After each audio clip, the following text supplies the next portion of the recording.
Hello hello Jenny, मी रेवती बोलते. Hi Revathi. काय झालं? एव्हरीथिंग ऑल राईट ना? No, nothing. म्हणजे जेनी, अगं इकडे सगळं बिघडत चाललंय. गुरु वकिलाकडे गेला होता राधिकासाठी डिवोर्स पेपर्स बनवायला. व्हॉट? Oh my God. हो, तो आता हट्टाला पेटलाय. डिवोर्स मिळवण्यासाठी तो काहीही करू शकतो. अगदी राधिकाच्या चारित्र्यावर चिंतोडेही उडवू शकतो. ओ गॉड. हे तुम्हाला कोणी सांगितलं? आय मीन, तुम्हाला कसं कळलं हे सगळं? मिस्टर गुप्ते, त्यांनी स्वतः गुरुला वकिलाशी हे सगळं बोलताना बघितलंय, ऐकलंय.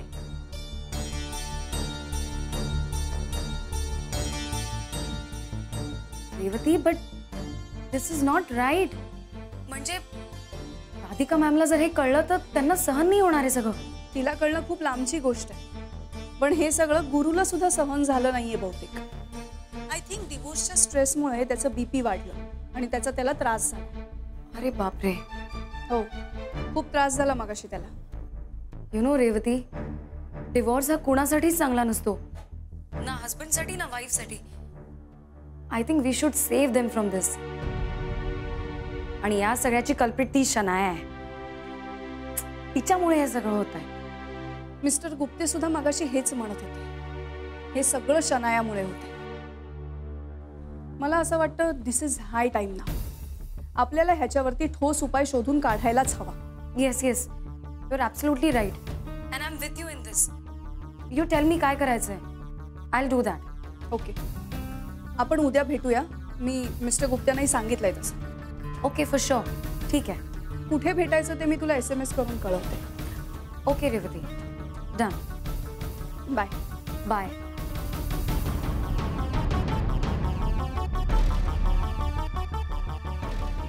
Oh God. Please save Guru sir and Radhika ma'am from this.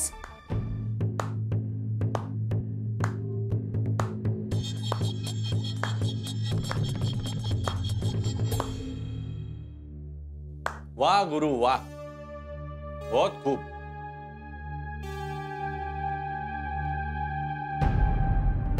तू कोण आहेस तू? अबे मला विसरलंच का बे तू? हा? अरे म्हणूनच हे सगळे प्रॉब्लेम होऊन राहिले ना तुझ्या आयुष्यात.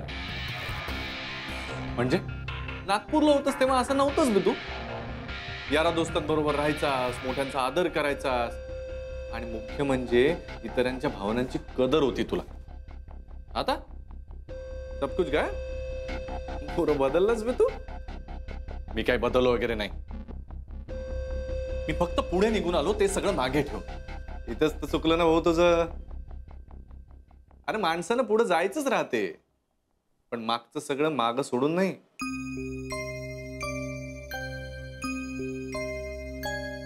ती सगळी शिदोरी बरोबर घेऊन जायचं राहते.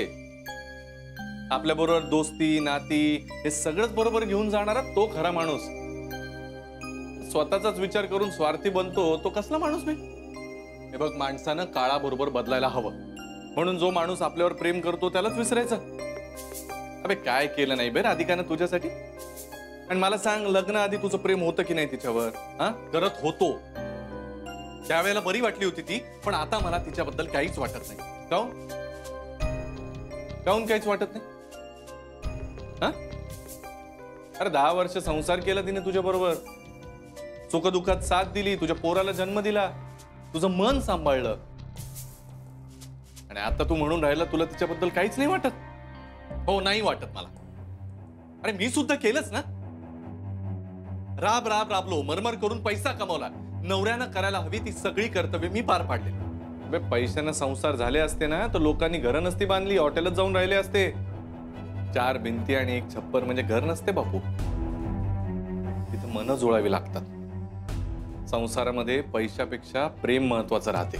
पण प्रेम वाटावं असं काही ती करत नाही ना माझ्यासाठी. त्या सगळ्या संसाराच्या धबडग्यात ती इतकी अडकली आहे ना की मला तिच्यातली प्रेयसी दिसतच नाहीये. ती हरवली कुठेतरी.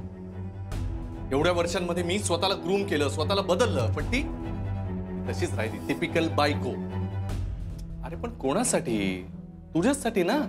पण मी नव्हतं सांगितलं तिला असं कर म्हणून. असं डाऊन मार्केट राहायला मी सांगितलं नव्हतं तिला. डाऊन मार्केट म्हणजे काय रे बापू? हा, राधिका मॉडर्न कपडे घालत नाही, तुमच्या सोसायटीतल्या इतर बायकांसारखी फडाफडा इंग्लिश बोलत नाही, पार्ट्यांमध्ये जात नाही, दारू पित नाही. यालाच म्हणतात का बे डाऊन मार्केट? हे बा, मला एक्सप्लेनेशन नकोय. वेळेप्रमाणे तिने बदलायला हवं होतं, ती बदलली नाही. आता मला ती आवडत नाही. अबे तू तर उलटच बोलून राहिला बे. हा? बायको म्हणजे काय गावात शोभा होण्यासाठी नसते. बायको तर घराची शोभा असते. आणि मला एक सांग, समजा तू दिलंस डिवोर्स तिला, हा? तर काय म्हणतील लोक? तुझे ऑफिस मधले लोक, आई वडील, रिश्तेदार, मित्रमंडळी काय म्हणतील? तुझ्या पोट्ट्याचं काय होईल, कधी विचार केलाय? थोडी तरी माणुसकी ठेव बे, जरा नीतिमत्ता ठेव. इतकं स्वार्थी बनू नकोस. बस, मला आता याच्यावर काही बोलायचं नाही. हो, आहे मी स्वार्थी. मला वाटतं की माझं आयुष्य मी माझ्या टर्म्सवर जगावं. एकच आयुष्य मिळतं यार आपल्याला, मग ते आपल्या मनासारखं का जगायचं नाही? सारखं मन मारून का जगायचं? मला राधिका आवडत नाही, मला शनायाच हवी. संसार उगीच ओढायचा आहे म्हणून मी ओढणार नाही. मला राधिका बरोबर राहणं अशक्य आहे, मला शनायाच हवी. आणि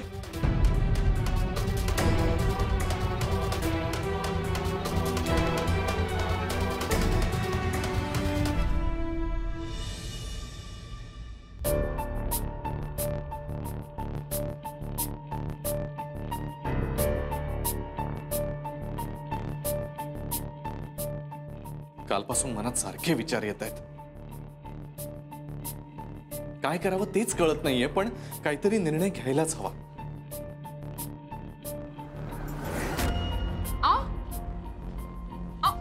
अजून आवरलं नाही का तुमचं? अहो आवरून घ्या ना, कालपासून याच कपड्यात आहात तुम्ही, मग फ्रेश कसं वाटणार? बरं राहू दे, आता तुमच्यासाठी गरमागरम सुजी आणली. आता कोणाला फोन करून राहिले तुम्ही? ऑफिस मध्ये फोन करताय का? अहो डॉक्टरांनी तुम्हाला काय सांगितलंय? मग आराम कसा मिळणार तुम्हाला? आता ठीक आहे, मी हे असं बोलून टाळू नका तुम्ही. नानाजींनी हेच केलं.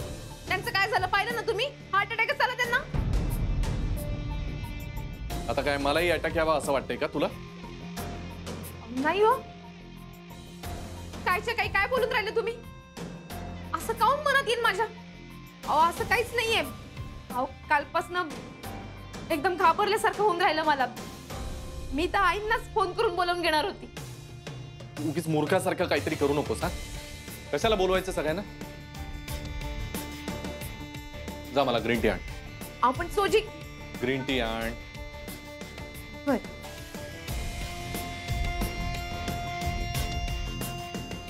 नाही, आता हिच्या बरोबर राहणं असह्य झालंय.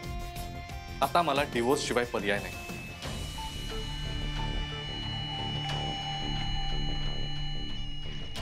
वकील साहेब, सुभेदार बोलतोय.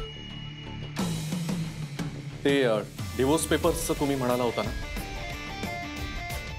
ते तयार ठेवा प्लीज. हो, माझा निर्णय पक्का झालाय. मी ते पेपर्स कलेक्ट करायला येतो तुमच्याकडे. थँक्स.